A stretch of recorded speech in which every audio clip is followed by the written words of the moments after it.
বেগুন ভাজা খেতে অনেক মজা। যদি ভাজা হয় খুবই মজা করে, তাহলে তো আর কথাই নেই। আসসালামু আলাইকুম ভিউয়ার্স, কেমন আছেন সবাই? খুবই সিম্পল একটা রেসিপি এই বেগুন ভাজা। এটার গুণাগুণ অবশ্যই আছে। আগে মনে করতাম যে এই বেগুনের মধ্যে কোনো গুণ নেই, যার নাই কোনো গুণ সে হচ্ছে বেগুন, এই ধরনের একটা প্রবাদ বাক্য আছে। কিন্তু পরে আস্তে আস্তে জানতে পেরেছি বেগুনে অনেক গুণাগুণ আছে, এটাও আমাদের শরীরের জন্য অনেক উপকারী।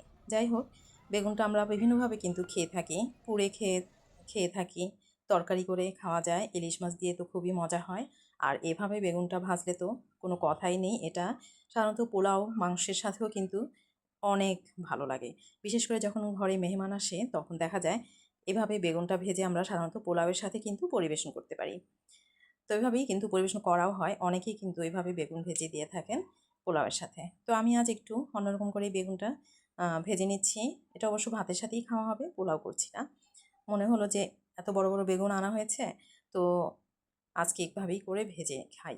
তো এই যে এইভাবে মশলাটা করে নিচ্ছি, এভাবে মশলাটা করে নিলে কিন্তু বেগুনের মধ্যে সুন্দরভাবে প্রত্যেকটা মশলার টেস্টটা ঢুকে যায় এবং খেতেও কিন্তু বেশ দারুণ লাগে তখন বেগুন দিয়ে ভাত অথবা পোলাও। আর আগে অবশ্য আমি হলুদ, মরিচ, ধনে গুঁড়ো আলাদা আলাদা করে বেগুনের উপরে এমনি ছিটিয়ে দিতাম গুঁড়াগুলো।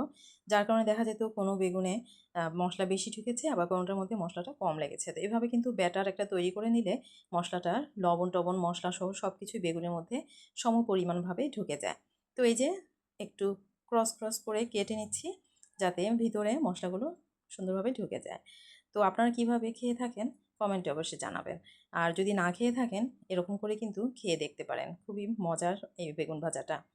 তো ওইভাবে আমি এখন বেগুনটাকে সুন্দর করে মেরিনেট করে রেখে দিব ১০ থেকে ১৫ মিনিট।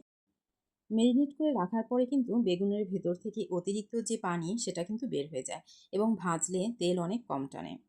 আর একটা টিপস দিচ্ছি আপনাদের, সেটা হচ্ছে মশলা মাখিয়ে রাখার পর যখন আপনি তেলে ভাজবেন, তেলে ভাজার আগে চালের গুঁড়ো ও কর্নফ্লাওয়ার মিশিয়ে ভাজলে কিন্তু বেগুনটা দীর্ঘ সময় মুচমুচে থাকে। আর ধৈর্য ধরে কিন্তু ভাজতে হবে বেগুন।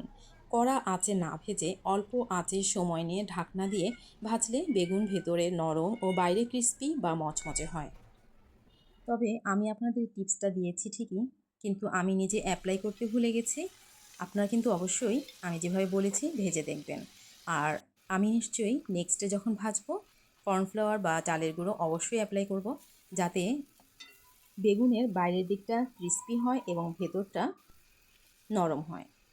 তো দেখুন কীরকম সুন্দর হয়েছে। যদিও এভাবে ভাজার পরও কিন্তু বেগুনটা অনেক মচমচে হয়ে মানে দেখতে বেশ লোভনীয় হয়েছে এবং খেতেও বেশ মজা ছিল।